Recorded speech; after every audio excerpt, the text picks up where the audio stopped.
See what we got. 6, 7. Contractors, does running paid ads feel like a roll of the dice?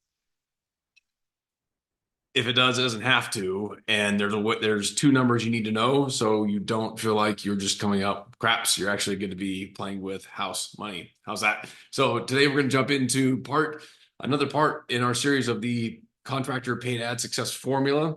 Because again, friends don't like friends set their money on fire when it comes to running ads for their construction business. So I want to show you what we've got for this next section. Let's dig in and get that going so you can actually win when it's time to run those. Let's see what we got here today. Comes down to a couple key things. So in the last couple weeks, again, we've talked about steps 1 through 3. Again, if you want a copy of the full series, just drop ads in the comments below and we'll send you the full series. But we've got, again, just a recap, we talked about nailing your offer, got a couple ways to get that set up, prepping your space, what to do there, setting the foundation, what to do there. But today we're going to talk about knowing your tools and knowing your numbers. And there's really two numbers you'll need to have in your back pocket. Make sure you know them down solid if you're going to start running paid ads. Knowing your long-term value, lifetime value per customer, excuse me, or your break-even cost per lead. These aren't as scary or as difficult as they may sound. Maybe you're already using this, but we'll show you a quick example. And again, inside here, we've got a worksheet for how to calculate it. And so let's talk about how we make this happen so you can use it and make sure you're running ads the right way. So first step, let's just think about what your average revenue per project is. And let's just say for the purposes of this example, that your average project, let's see, here we go, is $5,000. We're trying to figure out how much a customer would spend with you once you get them. So if they are typically just a one and done, okay, maybe it's $5,000. But there's a couple other factors that usually come into play when it comes to your projects. You want to multiply this by, do you ever get any repeat business? So what percentage of your customers actually hire you again for a second project? And to keep it simple, let's think about this over the course of a 12-month period. So maybe it's 20% of the time someone will hire you for 1 in 5. We'll say, hey, I come back and do a second thing. So we'll say 20%. So if we add that, then I think 20% of 5,000 is 1,000. So now we're up to a $6,000 lifetime value per customer. Okay, but what if you actually get referrals? You're doing good work. You should be getting referrals. Okay, and let's just say, again, conservatively, that 10% of your customers give you referrals to somebody else, and that leads to another project that you didn't have to pay for or do anything for. You just got the referral. So if it's 10%, okay, we now know that you should be getting on average $6,600 per customer. So if you're thinking that, hey, $6,600 per customer, that's really the number you ought to be doing, even if your average project is typically only $5,000. Again, knowing your number, you can plug in to make those two simple multipliers to see what number you should be using for your business. But knowing what you stand to make for every customer you get helps you understand, well, how much can I afford to spend per customer that I get?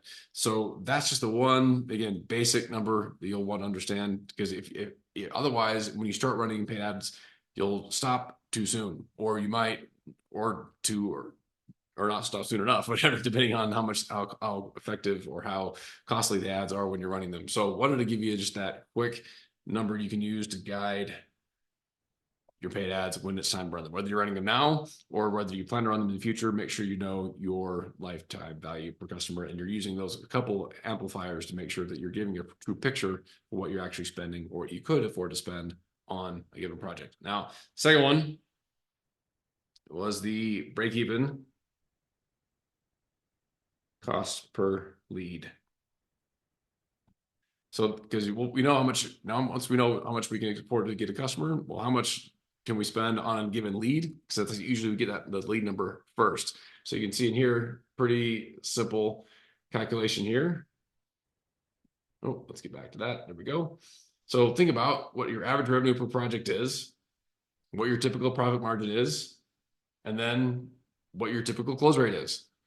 That's all you need to know to be able, those three basic numbers to be able to understand, okay, well, how much can I afford to spend on a lead and still just break even? So again, let's go through another example.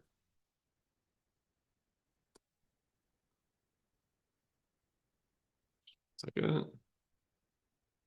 Okay, so step one, we'll take that same example of a $5,000 project. We know, let's just say our margins are 30%, which they should be. And it leaves us with 1,500. Then think about what do we typically close our leads at? Well, let's just say conservatively, or even worst case scenario, on for every lead that we're getting, we're closing 20% of leads. If that's the case, your break-even cost per lead is $300. I know what you're saying. That's based on, again, your profit margin. That's based on profit per project. $300 cost per lead, that seems pretty high. And it is, and that number should kind of scare you a little bit if you're thinking, my goodness, I don't want to spend $300 on a lead. But hopefully you know what your cost per lead is on all your sources, whether that's paid ads or anywhere else, anything else that you're doing. If you're not sure, there's some other quicker ways to be able to do it. Just think about typically what you spend on marketing your advertising in a month, whether that's through actual ads you're running, or if it's just time or just investment or resources with your team. Do think about how much you're putting in to get leads right now for an entire month. Okay. And then just divide that by that, take that total number that you're currently investing in it, divide it by how many leads you're getting on a month. You've got your current, okay, average cost per lead, even if it's most of it's organic or most of it's from just referrals, other sources. You have an idea at least of what your current cost per lead is. And once you add paid ads to the mix, you'll have a number you can use to be able to say, all right, we can break, if even if we spend all the way up to $300, if those numbers were accurate for you, then we're still going to break even once we convert, as long as, again, our margin still is where it needs to be, which it should, and we close at least at the same rate that we've projected as we should. So gives you an idea, because what will tend to happen, especially as you start running paid ads, okay, is that your cost per lead at the beginning is going to be at its highest point when you start, because you're still just figuring out how to dial in your offer, your messaging, your audience, your targeting, all those other pieces that come into play. And as you continue to get better and better at it, that number will continue to fall.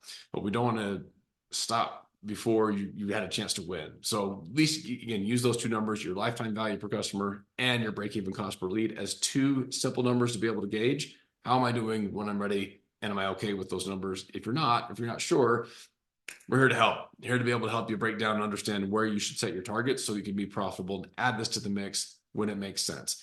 As you know, if you've been diving into these weekly lives for years now that I've been doing them, there's so many ways you can generate leads and projects and cash for your business without spending money on ads. But at some point, you'll get big enough to where it makes sense. And when you do, I'm here. I want to make sure that you're not setting that money on fire. Again, if you want a copy of the full paid ad success formula, just drop ads in the comments. I'll send you the full thing. If not, we'll get to step number next week. We will see you then.